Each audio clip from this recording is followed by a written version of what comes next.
მშვიდობისა 9 საათზე დღის მთავარ თემებს ჩემს კოლეგებთან ერთად მე თამთა სანიკიძე წარმოგიდგენთ. რამდენიმე წუთში თქვენ ნახავთ. ახალი დასკვნა პატიმართა წამების ფაქტებზე ცნობილი კადრების შესასწავლად საქართველოში გერმანელი ექსპერტი ჩამოდის. ფაქტების გამოძიებისას ნათელი გახდა, რომ ეს დანაშაული არის მასშტაბური და ამდენად სისტემურიც. კვლევა, რომელიც საზოგადოების განწყობას ასახავს, ამერიკის ეროვნულ-დემოკრატიული ინსტიტუტი მარტის მონაცემებს აქვეყნებს.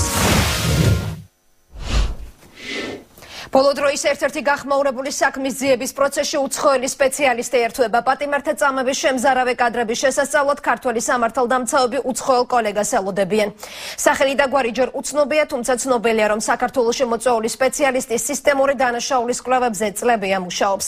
გერმანელი ექსპერტის ვიზიტი გერმანიის იუსტიციის სამინისტროსთან თანამშრომლობის ფარგლებში შედგება. მშავრდებულთა მიმართ არაადამიანური და დამამცირებელი მომყრობის ფაქტზე უკვე ათეულობით პირი აბრალდებული და 2000-ზე მეტი პატიმარი დაკითხული. საკუთარ ვიზიტს გერმანელი იურისტი სპეციალური დასკვნით დაასრულებს, რომელსაც სამუშაო ჯგუფთან ერთად გამოაქვეყნებს. ციხეში წამებისა და არაადამიანური მოპყრობის ფაქტებს უცხოეთიდან მოწვეული ექსპერტი შეისწავლის. პროკურატურაში განმარტავენ, რომ აღნიშნული მასშტაბური დანაშაულია. იმ მიზეზით, რომ საქართველოს სისტემურ დანაშაულთან მუშაობის გამოცდილება არ აქვს, გამოძიების პროცესში გერმანელი ექსპერტი ჩაერთვება.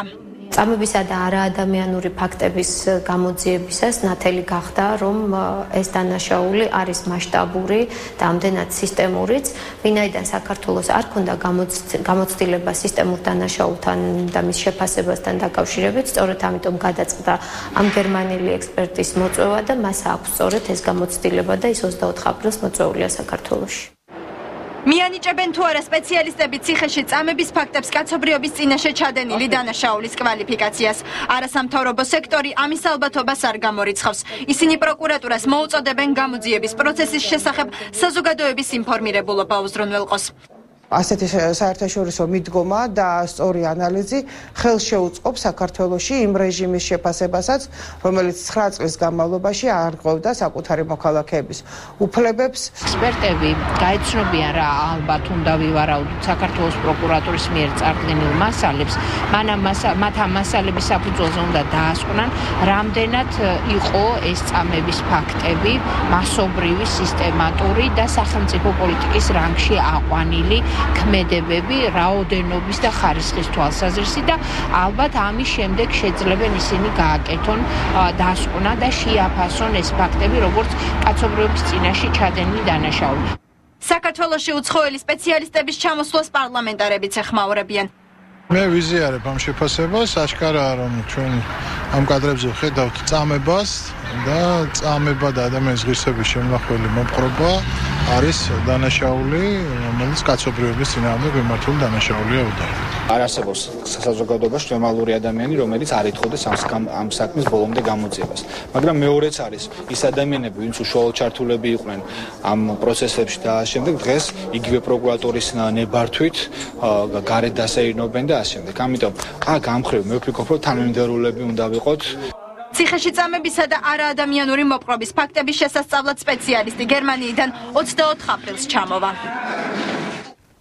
წამებასა და არაადამიანურ მოპყრობაში ბრალდებული ყოფილი მაღალჩინოსნის მუხარა ვრცელდება ინფორმაცია, რომ არჩევნების შემდეგ საქართველოდან გაუჩინარებული მეგის კარდავა ბაჩუ ახალაიას გათავისუფლებას ითხოვს. წინააღმდეგ შემთხვევაში კი მაკომპრომეტირებელი მასალების გამოქვეყნებას გეგმავს. ცნობას იმის შესახებ, რომ ძებნულ ექს-სამხედრო მაღალჩინოსანს ქვეყნიდან ნამდვილად აქვს გატანილი საზოგადოებისთვის ცნობილი ადამიანების პირადი ცხოვრების ამსახველი მასალები, კარდავას ადვოკატიც ადასტურებს. პროკურატურა ბრალდებულის ულტიმატუმს არ იღებს. ინტერპოლის მიერ ძებნილი მეგის კარდავა ბავშვობის მეგობრის, მსჯავრდებულ ბაჩუ ახალაიასთვის ბრალდების მოხსნას ითხოვს. წინააღმდეგ შემთხვევაში ის სკანდალური მასალების გამოქვეყნებით იმუქრება. გავრცელებული ინფორმაციით, მას შესაძლოა კოალიცია ქართული ოცნების წევრების მაკომპრომიტირებელი პირადი ცხოვრების ამსახველი ვიდეო მასალა გამოამზეუროს. მეგის კარდავას ადვოკატის ინფორმაციით, მის დაცვის ქვეშ მსგავს ინფორმაციაზე ხელი მიუწვდებოდა და არ არის გამორიცხული, რომ მან მაკომპრომიტირებელი მასალები ინტერნეტში მართლაც ატვირთოს. თავად მეგის კარდავაც ფიქრობს, რომ ბაჩუ ახალაიას მიმართ არანაირი მტკიცებულება არ არის, მას მიმართ განაჩენილ დადგეს და საერთოდ სასამართლოში რო იხილებოდეს საქმე და აქედან გამომდინარე, რომ იგი შესაძლებელი ასეთ მოთხოვნას აყენებდეს. მეგის კარდავა ის ადამიანია,